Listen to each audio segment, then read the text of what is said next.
যেই ব্যক্তি আওয়ামী মন্ত্রীর কাছে একটা প্লট ভিক্ষা চায়, যেই ব্যক্তি আওয়ামী সুযোগ সুবিধায় বলে আমি 15 বছর এত অসুবিধায় পড়তে হয় নাই যা গত 1 বছরে পড়তে হয়েছে, তারা আজকে আমাদের গুন্ডার ভয় দেখায়। তারেক রহমানকে আমি বলতে চাই, আপনার দলের এই আওয়ামীপন্থী যারা রয়েছে তাদের বিরুদ্ধে কঠিনভাবে ব্যবস্থা নিন। বিএনপি তারা মানুষ হত্যা করলো নামকাওয়াস্তে বহিষ্কার করে, নামকাওয়াস্তে সকুজ করে মাত্র।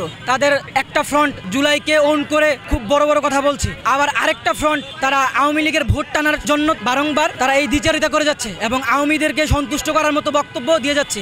যেই ফ্রন্টের দায়িত্বে আছে ফজলুর রহমান, হাবিবুর রহমান, ব্যারিস্টার রুমিন ফারহানা, তাদের এই দ্বিচারিতায় জনগণ তাদের উপরে ক্ষুব্ধ এবং বিক্ষুব্ধ। যেহেতু তারা আওয়ামী বয়ানটাকেই আবার আঁকড়ে ধরে যাচ্ছে এবং আওয়ামী লীগের মতোই আওয়ামীর বয়ানকে ধরে রাজনীতি করার চেষ্টা করছে, সেই রাজনীতি আমরা 14 জুলাই আমরা ভেঙে ফেলেছি এবং 14 জুলাই আমিকে তুমিকে রাজাকার স্যাটায়ারের মাধ্যমে আমরা প্রমাণ করেছি যে আমাদেরকে যারা রাজাকার বলবে তাদের বিরুদ্ধে ওই 14 জুলাইয়ের মতো বিপ্লব আবার সংগঠিত হবে দরকার পড়লে। এজন্য আমরা তাদেরকে হুঁশিয়ার করে বলতে চাই, আমরা জুলাইয়ের কালো শক্তি নই। শেখ হাসিনা আগস্টে এসে যখন কালো বেশ ধারণ করে কালো এবং কালো শক্তি হয়েছিল, সেদিন আমরা লাল শক্তি হিসাবে আমরা বিপ্লবের মাঠে আবির্ভূত হয়েছিলাম। আমরা বিপ্লবের কালো শক্তি নই, আমরা মূলত লাল শক্তি এবং এই লাল জুলাইয়ের সংগ্রাম আমরা জারি রাখবো আমৃত্যু। তারেক রহমানকে আমি বলতে চাই, আপনি আপনার দলের এই আওয়ামীপন্থী যারা রয়েছে এবং আওয়ামী লীগের সুরে যারা সুর মিলিয়ে এই বক্তব্যগুলো রাখছে তাদের বিরুদ্ধে কঠিনভাবে ব্যবস্থা নিন, যেন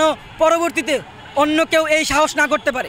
আমরা একটা ভাঙাচোরা অন্তর্বর্তীকালীন সরকার নিয়ে আমরা আমাদের দেশকে এগিয়ে নিয়ে যাচ্ছি। সেক্ষেত্রে দেখা গেছে যে সে যে ধ্বজভঙ্গ এবং দুর্বল তার প্রমাণ পেয়েছে আজকের কাণ্ডের কারণে। বিএনপির রুমিন ফারহানা যেই কথাটা বলছেন, উনি তারা চাইলে গুন্ডা আনতে পারতো এবং গুন্ডা নিয়ে এখানে অনেক কিছু করতে পারত। তাদের এই মানসিকতায় বলে দেয় যে আসলে নির্বাচনের দিন কখনোই লেভেল প্লেইং ফিল্ড ইউনিট সরকার দিতে পারবে না। তারা আজকে আমাদের গুন্ডার ভয় দেখায়, তারা সংখ্যা দিয়ে আজকে দেখাতে চায় যে আসলে তাদের যেই গুন্ডাবাজি এবং তাদের যেই সন্ত্রাসী মনোভাব সেটা তারা আজকে প্রকাশ পেল তাদের এই কর্মকাণ্ডের মাধ্যমে। তারা পুনর্বাসনে নেমেছে, কারণ যেই ব্যক্তি আওয়ামী মন্ত্রীর কাছে একটা প্লট ভিক্ষা চায়, যেই ব্যক্তি আওয়ামী সুযোগ সুবিধায় বলে আমি 15 বছর এত অসুবিধায় পড়তে হয় নাই যা গত 1 বছরে পড়তে হয়েছে, তারা আওয়ামী সুবিধাভোগী এবং আওয়ামী লীগের ন্যারেটিভের বিরোধী দল ছিল এবং সেই ন্যারেটিভে তারা দেশ বিনাশী কাজ একের পর এক করে যাচ্ছে এবং তাদেরকে আমরা হুঁশিয়ার করে দিতে চাই, জুলাইকে ডিজন করে, জুলাইয়ের আকাঙ্ক্ষাকে ডিজন করে এই গণবিরোধী ইলেকশন জনগণ মেনে নেবে না।